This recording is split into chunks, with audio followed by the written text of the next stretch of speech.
नमस्कार विद्यार्थियों, online classes में आपका स्वागत है। विद्यार्थियों, हम पिछले वीडियो में वायुमंडल के जो तत्व है उनके बारे में चर्चा कर चुके हैं। कौन कौन से तत्व वायुमंडल में मिलते हैं, किस प्रकार की वायुमंडल की संरचना है। आज हम वायुमंडल की परतीय संरचना को जानेंगे कि वायुमंडल जो है वो पृथ्वी धरातल से ऊपर लगभग 10,000 किलोमीटर तक फैला हुआ है और इस 10,000 किलोमीटर फैले वायुमंडल के कौन कौन से जो रूप है वो हमें देखने को मिलते हैं, कौन कौन सी इसकी जो तत्वों की संरचना है वो इसमें पाई जाती है और क्या क्या इसमें परिवर्तन होते हैं, उसी आधार पर वायुमंडल को विभिन्न लेयर्स में क्या है डिवाइड किया गया है। तो देखते हैं वायुमंडल को मुख्यतः देखें तो ट्रोपोस्फेयर यानी शोभमंडल, स्ट्रेटोस्फेयर यानी समताप मंडल, ओजोनोस्फेयर यानी ओजोन मंडल, मेसोस्फेयर यानी मध्य मंडल और थर्मोस्फेयर यानी या आयनोस्फेयर यानी तापमंडल या आयन मंडल या एक्सोस्फेयर यानी बाह्य मंडल। और ये ऊपर वाला जो मंडल है इसको हम मैग्नेटोस्फेयर भी बोलते हैं यानी चुंबकीय मंडल भी कहते हैं। तो इस प्रकार वायुमंडल है वो पृथ्वी के धरातल यानी 0 से लेके और कितना लगभग 10,000 किलोमीटर की ऊंचाई तक वायुमंडल का विस्तार है। और हमने पढ़ा भी था कि जो वायुमंडल है पृथ्वी से सटा हुआ है उसका रीजन है ग्रेविटी, गुरुत्वाकर्षण। गुरुत्वाकर्षण के कारण ही वायुमंडल है पृथ्वी से जुड़ा हुआ है और वायुमंडल के काफी परिवर्तन है वो हमारे जीवन को भी क्या करते हैं, प्रभावित करते हैं। ये वायुमंडल ही है जो पृथ्वी पे एकमात्र जो यहाँ पे जो जैविक जीव जंतु है, वनस्पति है और हम लोग है इनको जीवित रखने के लिए या हम लोगों के जीवन और विकास के लिए सबसे महत्वपूर्ण भूमिका कौन निभाता है, वायुमंडल ही निभाता है। सबसे पहले हम देखते हैं कि पृथ्वी जो है इस पृथ्वी से जुड़ी हुई जो वायुमंडल की पहली परत है जिसे हम शोभमंडल या ट्रोपोस्फेयर कहते हैं, इसकी ऊंचाई की बात करें तो इसकी ऊंचाई जो है 8 से 18 यानी ध्रुव से तो कितनी है 8 किलोमीटर और भूमध्य रेखा से देखें तो कितनी है 18 किलोमीटर। ये 8 और ये कितनी 18, एवरेज करें तो इसकी ऊंचाई एवरेज करके कितनी हो गई आपकी 13 किलोमीटर। कितनी है 13 किलोमीटर। अभी इसके बारे में बोला जाता है कि टोटल वायुमंडल का आयतन है उस आयतन का 75% जो भाग है, कितने परसेंट भाग 75% भाग ये कौन सा मंडल रखता है आपके शोभ मंडल। मतलब जितनी भी गैसेज है, जितने भी तत्व है, इन तत्वों का सर्वाधिक रूप है वो आपको कहाँ मिलेगा, शोभ मंडल में ही मिलेगा। अब शोभमंडल में क्या क्या घटनाएं होती है आपने पढ़ा कि शोभमंडल में आपकी सभी प्रकार की गैसें, धूल के कण और जलवाष्प सर्वाधिक मात्रा में आपको यहां पे मिलेगी। साथ ही साथ ये जो तत्व है वो वायुमंडल में कई प्रकार की मौसमिक घटनाओं को गठित करते हैं। इसके साथ ही वायुमंडल में ताप जो है वो पाकर के जलवाष्प है ऊपर की ओर जाएगी, संघनन की क्रिया होगी, बादल बनेंगे, वर्षा होगी। तो ये संघनन की क्रिया जो होती है ये किस प्रक्रिया के माध्यम से होती है, ये संघनन की क्रिया होती है सवन धाराओं के माध्यम से। किसके माध्यम से होती है, सवन धाराओं के माध्यम से। इस कारण से वायुमंडल की इस निचली परत को हम सवनीय परत भी कहते हैं। कौन सी परत कहते हैं, सवनीय परत कहते हैं। इसके अलावा इसमें और क्या होगा, तो इसमें आपकी सारी की सारी मौसमी घटनाएं हैं वो कहां पे, इसी में घटित होगी। अब बात करें हम टेम्परेचर की, तो टेम्परेचर है वो पृथ्वी का औसत तापमान तो है आपके 15 डिग्री सेंटीग्रेड। औसत तापमान पृथ्वी धरातल की बात कर रहा हूं, तो ये तो कितना है 15 डिग्री सेंटीग्रेड, ये तो याद रखना। लेकिन हम जैसे जैसे ऊपर की ओर जाएंगे तो तापमान में क्रमशः कमी आती है। तापमान में क्रमशः क्या आती है, कमी आती है।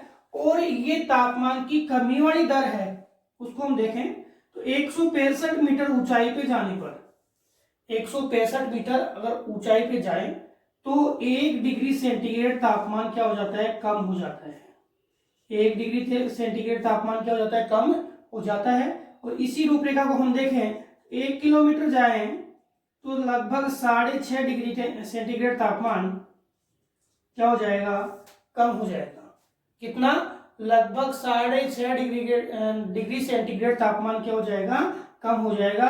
और इस तापमान घटने की दर को हम क्या बोलते हैं, सामान्य ताप ह्रास दर। क्या कहते हैं, सामान्य ताप ह्रास दर। ये आपकी क्रिया को इसमें होती है, सौरमंडल में होती है। अब सौरमंडल में देखें तो ध्रुवों की तुलना में देखें तो लगभग 45 डिग्री सेंटीग्रेड तापमान कम हो जाता है।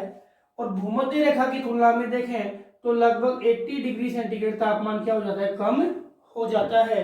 क्योंकि ऊंचाई पे जाने पे आपके गैसेज है उनका आयतन भी कम होता है, धूल के कण भी कम होते हैं, तो तापमान भी धीरे धीरे क्या होता है, कम होता है। यानी कहने का मतलब है ऊंचाई पे जाने पे वायु का भार यानी वायु दाब ये भी कम होता है, और वायु दाब के साथ साथ तापमान है वो भी क्या होता है, कम होता है। दोनों चीजें कम होती है। हम ध्रुवों की तुलना में देखें तो 45 डिग्री सेंटीग्रेड, और भूमध्य रेखा के आधार पर देखें तो 80 डिग्री सेंटीग्रेड तापमान की कमी हो जाती है।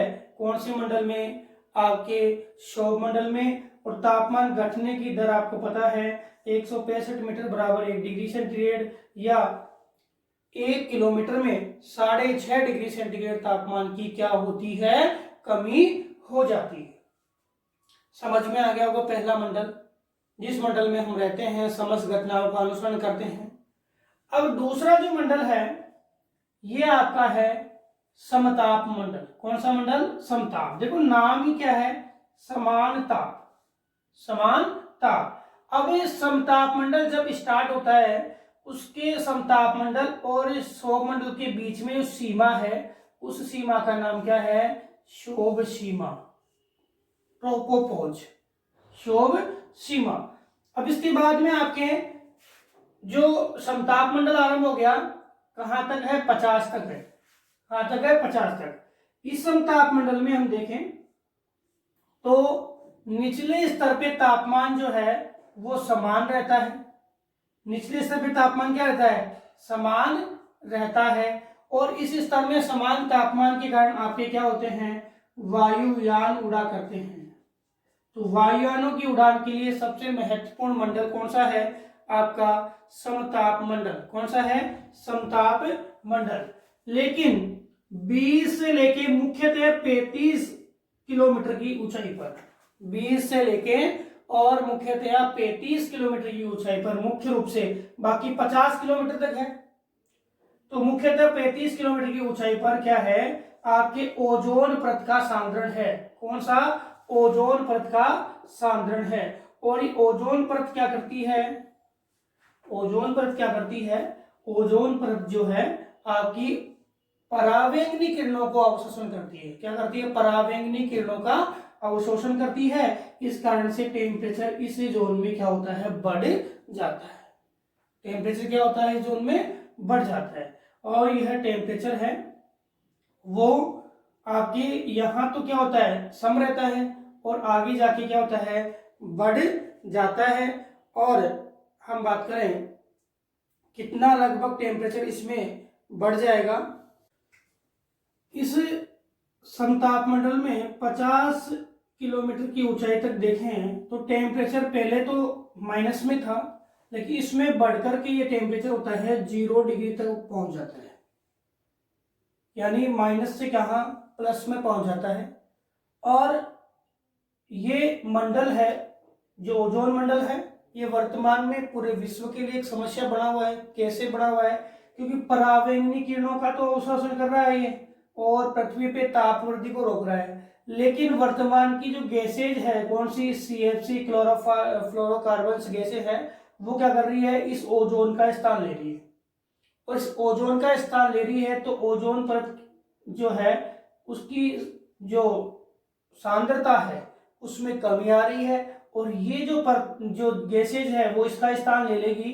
तो ये गैसें कैसी है, ये आपके सूर्य से आने वाले लघु तरंगों को तो आने देगी और दीर्घ तरंगों का अवशोषण कर लेगी। इस कारण से वायुमंडलीय तापमान को बहुत ज्यादा बढ़ा देगी और ये पूरे विश्व के लिए नुकसानदायी है।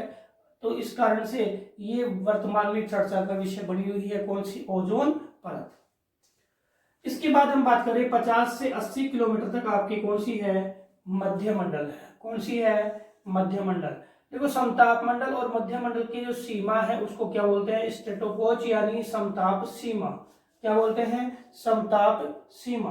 ये मध्य मंडल है, उसमें तापमान धीरे धीरे क्या होता है, कम होता चला जाएगा। तापमान क्या होगा, कम। यहाँ बढ़ गया और यहाँ क्या होगा, कम होगा। लगभग -100 डिग्री सेंटीग्रेड तक तापमान क्या हो जाएगा, कम हो जाएगा। और ये मध्य मंडल और ऊपर वाला कौन सा है, तापमंडल या आयन मंडल, इसके बीच की सीमा है वो कौन सी है, मध्य सीमा। कौन सी सीमा है, मध्य सीमा। इस मंडल में आप देखें तो तापमान बढ़ रहा है। एक बार हम रिपीट कर लेते हैं तापमान क्रिया को। सौरमंडल में घट रहा था, क्लियर। फिर समताप मंडल में बढ़ा, क्योंकि यहाँ ओजोन क्या करती है, अवशोषण कर रही है तो ताप को बढ़ा रही है। लगभग 0 डिग्री तो हो गया -80 से। फिर इसमें पुनः तापमान घटा और कितना हो गया, 100 डिग्री सेंटीग्रेड तापमान हो गया। अब जो अपनी जो ऊपरी परत है इसमें वायुमंडलीय तत्वों की सांद्रता बिल्कुल कम है, लेकिन यहाँ पे कौन से तत्व है, आयनीकृत। कौन से तत्व है, आयनीकृत तत्व है। और ये आयनीकृत तत्व है, ये क्या करते हैं, आपसी घर्षण से क्या करते हैं, आपसी घर्षण से ताप उत्पन्न करते हैं। क्या करते हैं, ताप उत्पन्न करते हैं। तो इस मंडल में हम जाएंगे, जैसे प्रवेश करेंगे तापमान में लगातार क्या होगी, वृद्धि होगी। कौन से मंडल में, आयन मंडल में जाएंगे तो लगातार तापमान क्या होगी, वृद्धि होगी। अब आयन मंडल की हम बात करें तो आयन मंडल किसके लिए जाना जाता है, तो आयन मंडल जाना जाता है आपके जितने भी अपने उपग्रह हैं वो उपग्रह आयन मंडल में छोड़े जाते हैं। और पृथ्वी से जाने वाली जो तरंगे हैं, जो रेडियो एक्टिव तरंगे हैं, वो रेडियो तरंगे हैं वो आयन मंडल में जाके क्या होती है, परावर्तित हो जाती है। क्या होती है, परावर्तित हो जाती है, क्योंकि वो इन आयनीकृत तत्वों से क्या होती है, टकराती है। अल्फा बीटा गामा जो भी है ये आयनीकृत तत्व है, उनसे क्या टकराती है, टकरा करके हमारे पृथ्वी पर पुनः लौट जाती है। अब ये आयनीकृत तत्वों के आपसी घर्षण के कारण इस मंडल का नाम भी क्या रखा गया है, तापमंडल। और ये मंडल है वो आयन है, इसलिए आयन मंडल।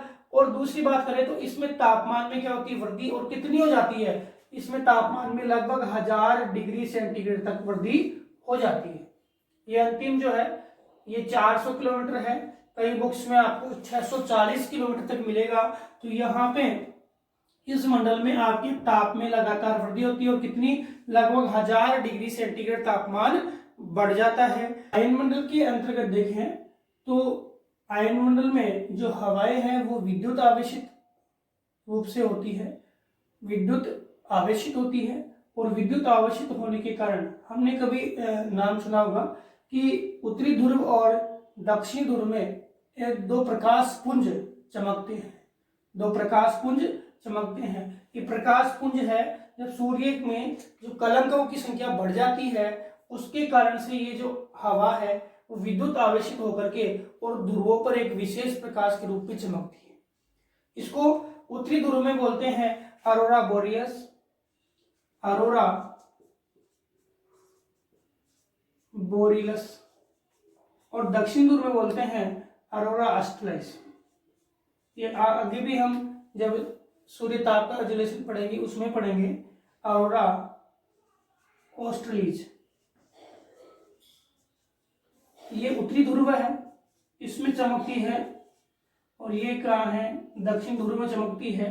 कारण क्या है, इसमें जो चुंबकीय तरंगे हैं वो हवा के संपर्क में आके विद्युत आवेशित होती है और विद्युत आवेशित होकर के यह एक चमक के साथ उत्तरी ध्रुव और दक्षिण ध्रुव में दिखाई देती है जब सौर कलंकों की संख्या बढ़ जाती है।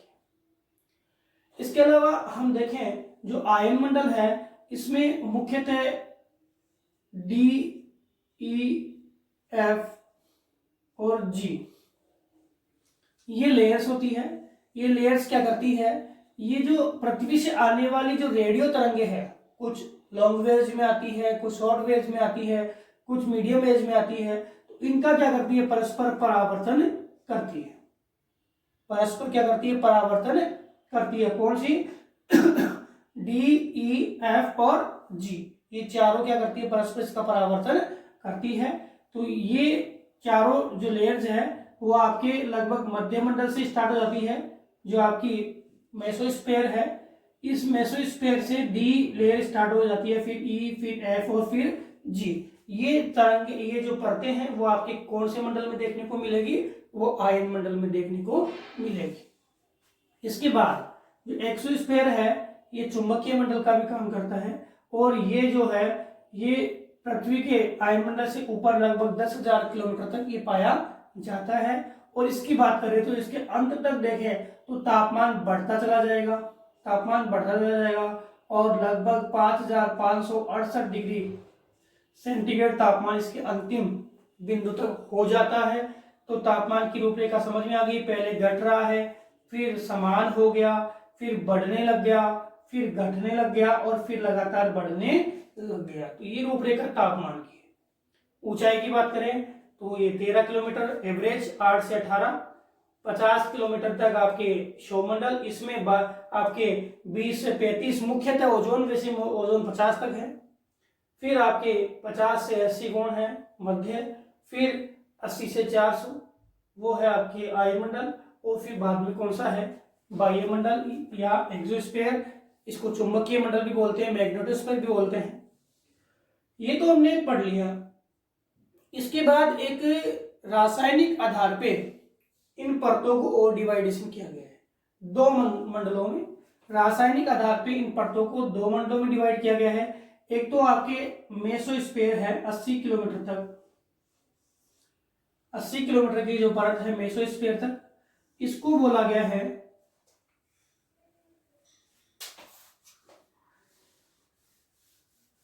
इसको क्या बोला गया है, होमोस्फीयर। क्या बोला गया है, होमोस्फीयर यानी सममंडल। क्या बोला गया है, सममंडल।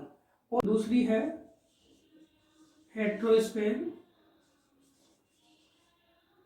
स्फीयर यानी आपके विषम मंडल।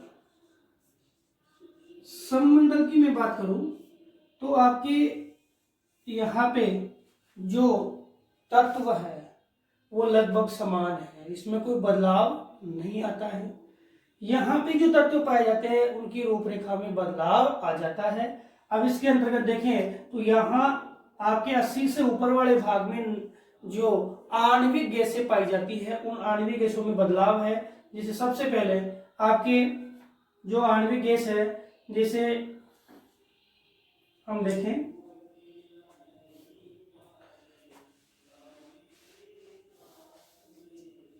सबसे पहले आपकी जो नीचे गैस पाई जाती है, सबसे नीचे जो 80 किलोमीटर से ऊपर यानी आपके विषम मंडल में नाइट्रोजन, और कौन से रूप में मिलती है, आणविक रूप में। किस रूप में मिलती है, आणविक रूप में। यह आपके 200 किलोमीटर तक मिलती है। कहां तक मिलती है, 200 किलोमीटर तक। फिर नाइट्रोजन के बाद आपकी मिलती है ऑक्सीजन, वो भी आणविक रूप में यानी स्वतंत्र रूप में। ये मिलती है आपके 200 से 1100 किलोमीटर तक। फिर मिलती है आपके हीलियम, हीलियम मिलती है 1100 से 3500 किलोमीटर तक। कहां तक, 3500 किलोमीटर तक। और फिर मिलती है हाइड्रोजन, ये हाइड्रोजन भी आणविक है, ये मिलता है 3500 से लेके और अंत तक यानी 10,000 तक, ये अंतरिक्ष तक चला गया। तो इन तत्वों के रूप में जैसे पहले नाइट्रोजन, फिर ऑक्सीजन, फिर हीलियम और फिर हाइड्रोजन, तो अलग अलग लेयर्स हैं। इन अलग अलग लेयर्सों के रासायनिक संगठन के कारण इस मंडल को क्या बोलते हैं, विषम मंडल। अब यहाँ लगभग सारी गैसें हैं, सारे जो तत्व है लगभग एक जैसी है, इस कारण से इसको क्या बोलते हैं, सममंडल। क्या बोलते हैं, सममंडल। तो सममंडल और विषममंडल, इनको यानी वायुमंडल को वैसे तो हम देखें तो स्तरीय आधार पे हमने बांटा, क्षोभ, समताप, ओजोन, मध्य ताप और बाह्य। और रासायनिक आधार पे दो भागों में बांट दिया, एक तो होमोस्फीयर यानी सममंडल और एक हेटेरोस्फीयर यानी विषम मंडल। तो समझ में आ गया होगा, विषम मंडल में पहले नाइट्रोजन, फिर ऑक्सीजन, फिर हीलियम और फिर हाइड्रोजन, ये गैसें पाई जाती है। तो विद्यार्थियों, आज हमने अपने जो लेसन है वायुमंडल की संरचना के बारे में पढ़ा। अगले वीडियो के माध्यम से हम नेक्स्ट टॉपिक है जो जलवायु से जुड़ा हुआ है उसको पढ़ेंगे। धन्यवाद।